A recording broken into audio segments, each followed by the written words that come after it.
This is BBC News. Welcome if you're watching here in the UK or around the world. I'm Martine Croxall. Our top stories.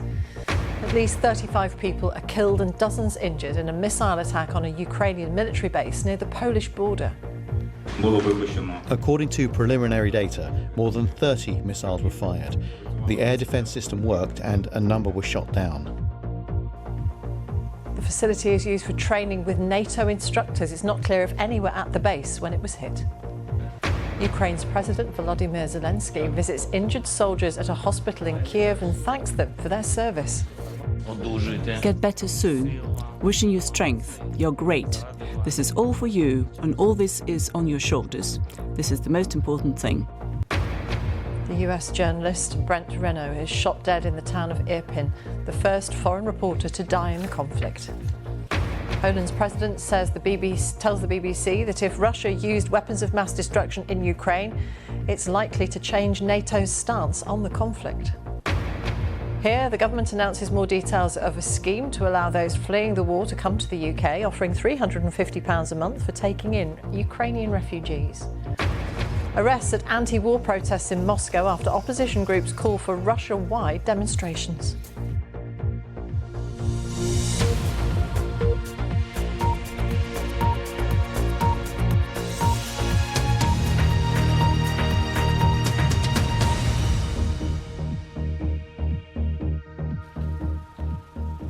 Hello and welcome.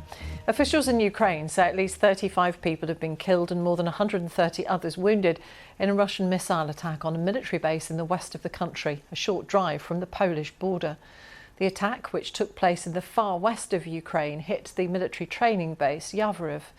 The base was previously used for joint exercises and training with NATO. The attack on the base is part of a widening of Russian advances towards the west of Ukraine on the doorstep of a NATO member and away from the areas which Russian forces currently control, shown here in red. Russia's invasion force has advanced towards several Ukrainian cities with more intense fighting reported in the northern outskirts of the capital Kiev. Meanwhile, a US journalist has been killed in Ukraine. Brent Renaud was an award-winning filmmaker who'd previously worked for the New York Times. He died in Irpin after the car he was travelling in came under attack. Another journalist was wounded. Our special correspondent Fergal Keane has the latest from near the Yavoriv military base. The war has come west and brutally. This is the Russian world, a soldier says. Dozens were killed here by Russian missiles in the early hours of the morning. It comes after Russian warnings that they'd strike against weapon shipments coming from the west. They were still recovering the injured and dead as we drove into the town. Air raid sirens sounding again over local radio. It's a huge bomb, like, sound in the morning, and we saw here the fire. It was very scary. The mayor called an urgent news conference. What's the feeling of the town now after this has happened? They can bomb us. But they will never be able to break Ukrainian spirit. They will never be rulers at our land. They will all return back home in coffins. Cameras were kept away from the scene, but last January the BBC filmed at the base. British troops were training Ukrainian forces in the use of anti-tank weapons.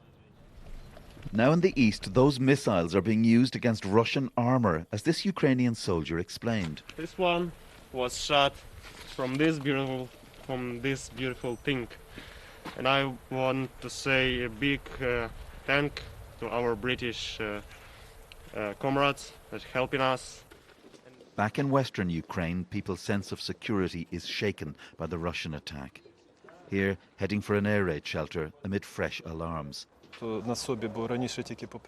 Before, it was something we only saw in the media, but finally it has affected us as well here, as sad as that may sound. The attack here in the west is an escalation, but it's not a surprise. It's weapons coming across the border from Poland that have helped Ukraine to mount a stiff resistance. And this is a signal from Russia that it intends to expand its campaign and to try and stop the shipment of those weapons. Fergal Keane, BBC News, near Yavoriv military base. Well, my colleague Yalda Hakim is in the city of Lviv in western Ukraine, and we can join her now. Yalda. Martine, thank you. And as Fergal was saying there, not a surprise that the war has made its way to the west because of those weapons flowing from the border with Poland. Russian Defense Ministry said in the last 24 hours that they saw that as a legitimate target. Military bases and the weapons coming over the border was a legitimate target for them. So really it was a matter of time. But the fact is that we are just 65 miles, 80 kilometers away from the Polish border. That military training base was also a NATO training base with many foreign trainers who were based there. So we do know at this stage that 35 people were killed, over 135 have been injured. We don't know the numbers of foreigners who were killed and versus the number of Ukrainians. But the fact is that it has now gotten dangerously close to Lviv. Lviv was miraculously spared during the Second World War, and really the people here, the citizens, are hoping against hope that the bombs don't start falling on their city, a city that is a UNESCO World Heritage Site. Earlier, the mayor of Lviv spoke to the BBC, Andrei Sadovoy, and he spoke about needing more military help from the West. Have a listen. Attack, it's morning attack, it is shock. I had meeting with Polish politicians and Polish mayors. I sent a very strong message 20 kilometers from European Union borders. We need military equipment, we need bullet-proof vest, we need helms. That's the mayor of Lviv speaking a little earlier to the BBC, talking about the importance of needing military support and a no-fly zone, which of course this country has been asking for weeks now. And NATO has said that is frankly off the table because it would put it at war directly with Russia. So at this stage, still no military, no-fly zone over the skies of Ukraine. But as I was saying, in the last 48 hours, something has shifted in this city. There really is a sense that nowhere in Ukraine is safe now. Western Ukraine had very much become a hub for the tens of thousands of people fleeing the fighting in the north, the east and the south of the country. And now, though, the fallen soldiers have started to arrive back home, there is a sense that there are people dying here every day. And the president of the country, President Zelensky, said there's now 1,300 soldiers who have died in the war. Earlier today, I went to a Sunday mass, where the fallen were being remembered. And suddenly, that mass was interrupted because of the air raid sirens. We were then ushered underground to the crypt of the church, which also acts as a basement for the bombs to protect us from any potential Russian bombardment. But just gives you a sense when a mass like this in such a deeply religious place is interrupted and people do start to flow out, how much this city is now on edge. Yalda, to what extent are people in Lviv feeling that they now need to leave as well? We've seen so many people, of course, trying to escape from the east of the country. You know, Martine, I spoke to a young woman who I met in that underground bunker, and she was working in one of the local stores, and she said suddenly the air raid siren went off. And of course, in the early hours of this morning, when that military base was targeted, the air raid sirens did turn on, and we suddenly, at 3 o'clock in the morning, had to come out and go underground. And we do realize something is going on. It could be in the vicinity, in the area. So there is an awareness that there is some kind of military operation when the air raid sirens go off. And she told me she spent much of the early hours of the morning, like the rest of us, in her underground bunker for 3 or 4 hours. So there is this realization from the people here that everyday life is now disrupted. It's not just just those coming from other parts of the country seeking shelter, and people have opened up their homes. They've opened up gyms, they've opened up cultural centres where people are being sheltered. But they also realise now that the western part of this country is impacted, that bombs are falling here too. While at this stage it's military bases, that could also change. They tell me that 2 weeks ago Kiev didn't expect any kind of bombardment and shelling, and that shifted overnight. So what's to say that that won't happen here in Lviv? Like I said, it was spared in the Second World War, so people are hoping that their city, this very old, ancient city with Greek gods, monuments all over the city, with the oldest museum in Ukraine here, which has now been emptied to protect those artifacts. They're hoping that it won't be impacted, but they also have absolutely no illusions that this is a country at war, and all corners of this country are now being impacted. Yalda, for the moment, thank you very much. Yalda Hakim in Lviv. Well, our chief international correspondent, Lise Doucette, is in Kiev. We can speak to her now. Lise, when I spoke to you last night, you said there was a great sense of foreboding that had fallen across the city. How has that deepened today? Well, I think the foreboding is right across this country with this attack that we've been reporting, so close to the Polish border, so close to the position of NATO forces.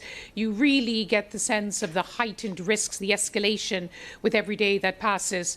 In contrast, while there were the air raid sirens wailing again today and the sounds of explosions in Kiev, we didn't, or at least not yet, see the kind of loud explosions, the kind of rolling thunder we heard last night at the time that we spoke to each other. But we still hear, though, of the fierce fighting, particularly on the approaches to the city in the northeast and the northwest. And of course, today in the northwest, there was the first death of a foreign journalist. Ukrainian journalists have been killed and injured in this war, but today was the first death of an American journalist who was shot in Irpin, a suburb northwest of Kyiv.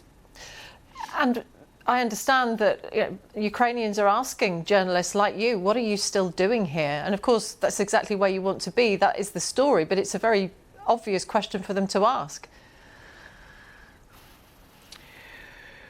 Well, most of the Ukrainians that we speak to are very grateful that foreign journalists, in fact, and Ukrainian journalists are here telling this story. As always in every war, there's the war that unfolds on the ground, and then there is the information war, the battle for the narrative. And we know that Russian state media are giving a very different version of this war. Of course, we have to verify and to challenge everything we hear here. But this is really, as Ukraine has said from the very beginning. I remember President Zelensky saying in early January, even before Russia's invasion began, he said, when this war starts, it will not just be a war in Ukraine, between Ukraine and Russia. This will be a European war. And today we are reminded of that yet again.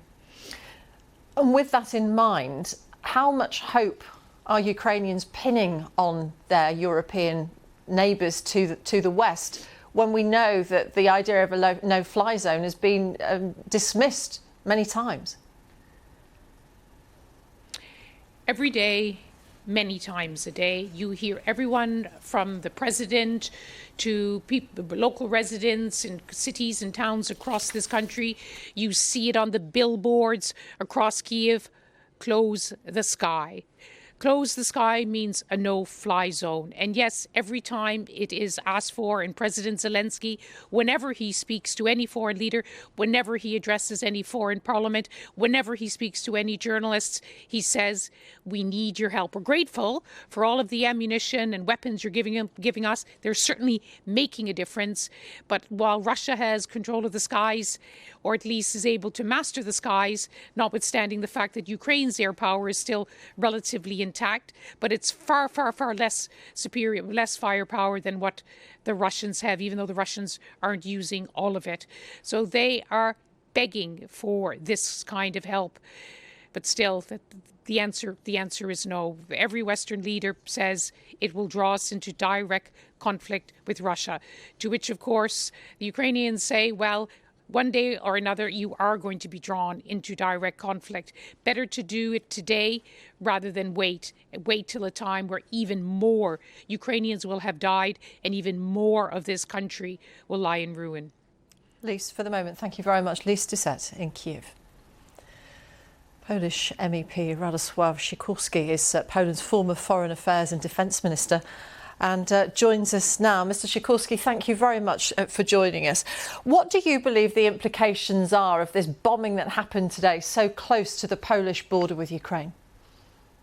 I think they are bombing Ukrainian airfields in western Ukraine because they fear the delivery of the MiG-29s. And they are bombing exercise grounds of the Ukrainian army because they think that foreign volunteers may be gathering there and that they may be transshipment points for Western military assistance to Ukraine. What's your assessment of where this conflict has reached? As we've reported many times, this is about information and seizing the narrative. There are statistics and casualty figures that are released by both sides that are very difficult to verify. Where do you think we're at?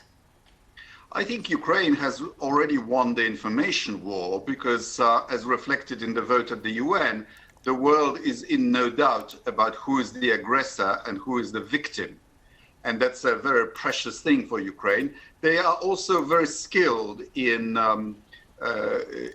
outing Russian lies and Russian provocations.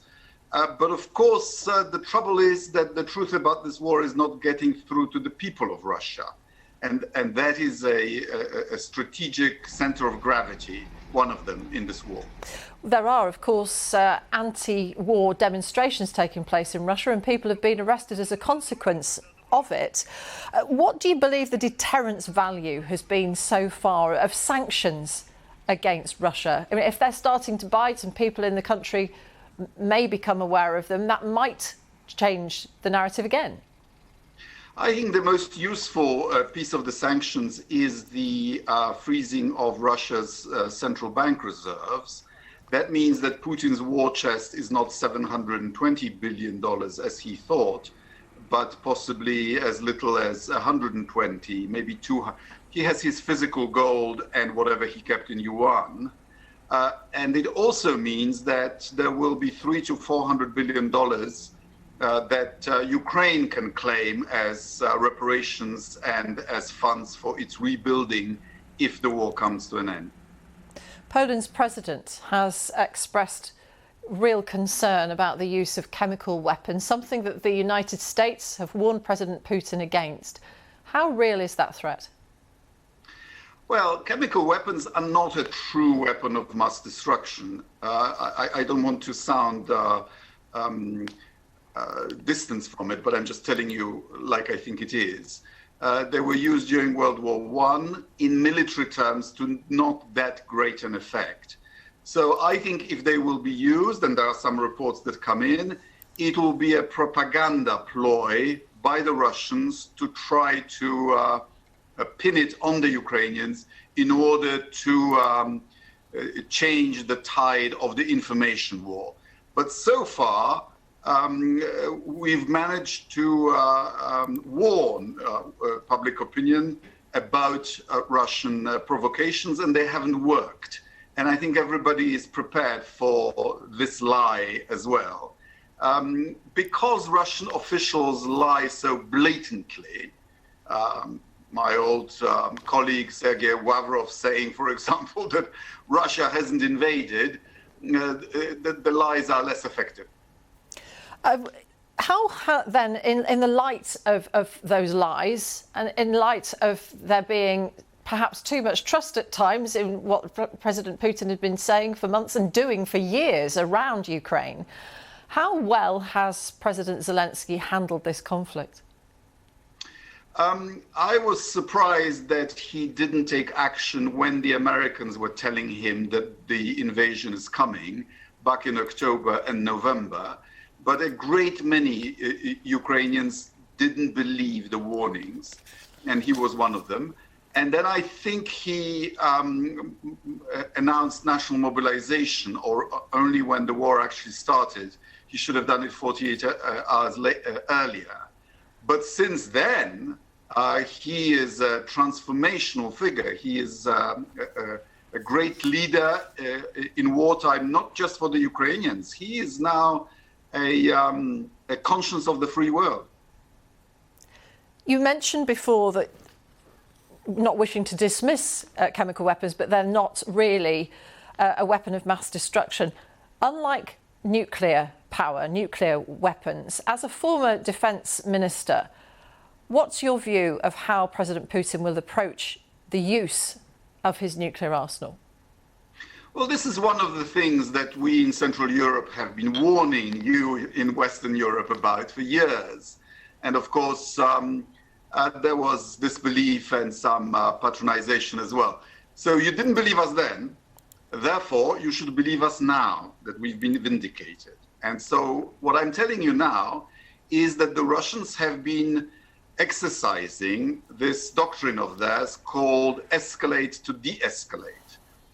They have a triannual exercise called Zapad, West, and it ends with the launch of a tactical nuclear warhead to be exploded over enemy territory, not necessarily to kill anybody, just to explode it in the atmosphere in order to stun the adversary and the world.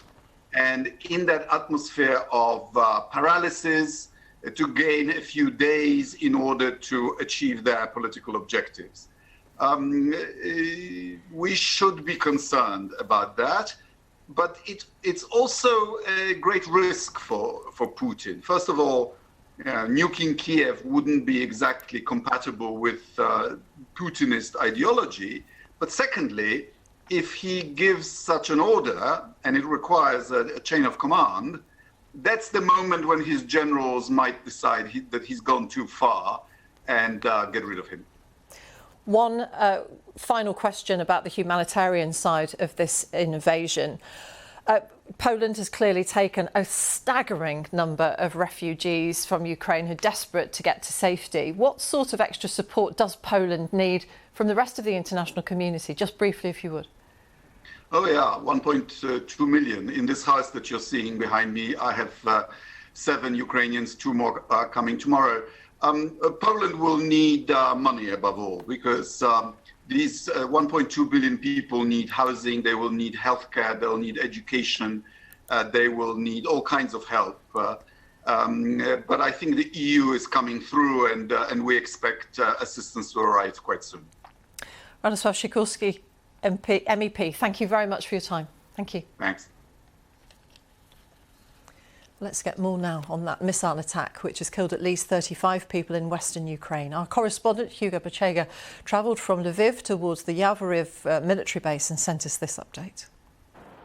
This is as close as we can get to the Yavoriv military base, which was targeted by Russia earlier this morning. We've seen about 10 ambulances leaving the area.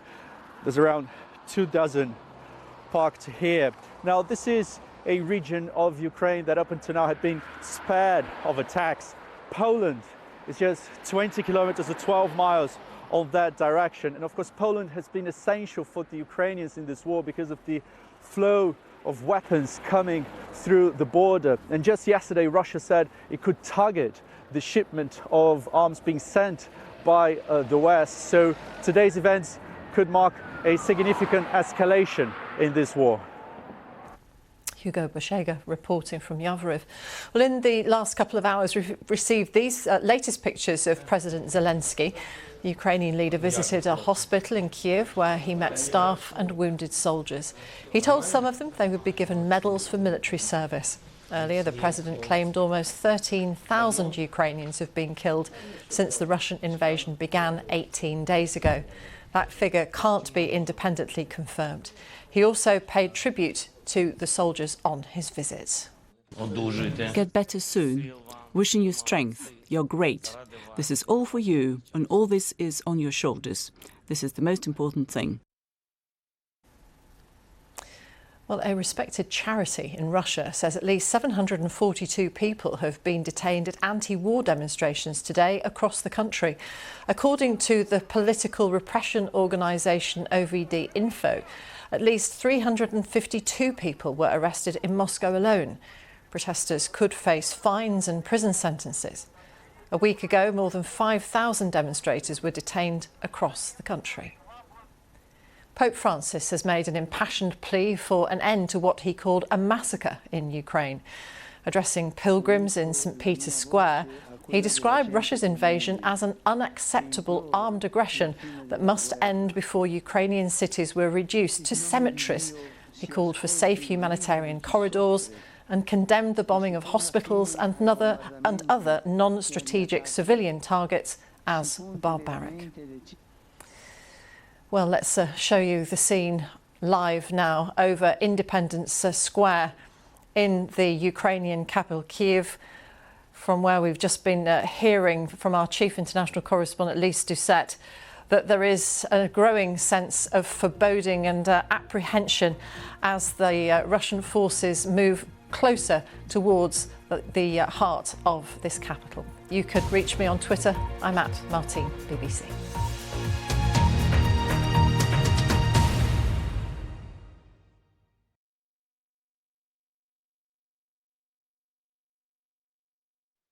As the sun rises over the Caspian, get ready to embrace the day. Come and listen to the whispering sea. Make the most of Azerbaijan with its mountainous beauty. Just stop for a second. Take in